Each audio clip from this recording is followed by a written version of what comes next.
윤 대통령은 오늘 용산 대통령실에서 제13차 비상경제 민생회의를 열었는데요. 당초 회의는 비공개로 열릴 예정이었지만 대통령실은 회의가 시작되기 전 이 대통령 모두 발언을 생중계할 수 있다고 공지를 했습니다. 이에 따라 대통령 발언이 방송을 통해 실시간으로 전해졌는데요.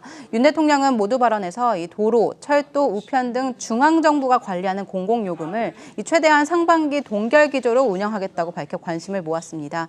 이와 함께 전기, 가스 등 에너지 요금은 서민 부담이 최소화되도록 요금 인상 폭과 속도를 조절하고 취약계층을 더 두텁게 지원할 것이라고 말을 했습니다. 듣고 오겠습니다.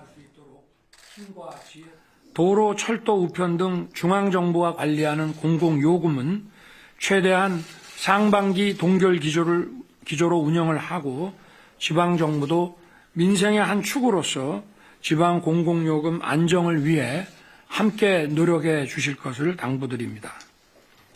전기, 가스 등 에너지 요금은 서민 부담이 최소화되도록 요금 인상의 폭과 속도를 조절하고 취약계층을 더 두텁게 지원해 나갈 것입니다.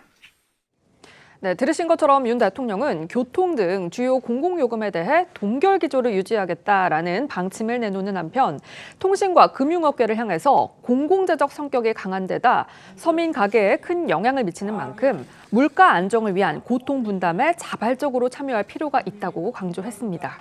최근 은행권을 겨냥해서 돈잔치다 이런 표현까지 쓰면서 비판에 나섰던 윤 대통령, 이번에는 통신사까지 포함해서 서민 부담을 덜어주도록 재차 압박에 나선 것으로 그렇게 보입니다. 네, 지난 13일 윤 대통령이 직접 주재한 수석비서관 회의에서 고금리 상황에서 막대한 수익을 올리고 있는 금융권을 향해서 돈잔치를 벌이고 있다고 지적하면서 이 취약계층을 위한 사회적 책임을 강조한 바 있었죠.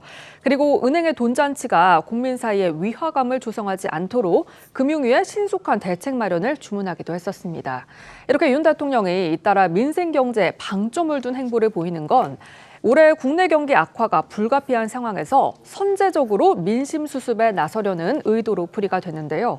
관련해 윤 대통령은 오늘 회의에서 모든 정책을 민생에 초점을 두고 비상한 각오로 서민과 취약계층의 어려움을 살피겠다면서 지자체와 민간기업 모두 어려움 극복에 힘과 지혜를 모아달라고 호소하기도 했습니다.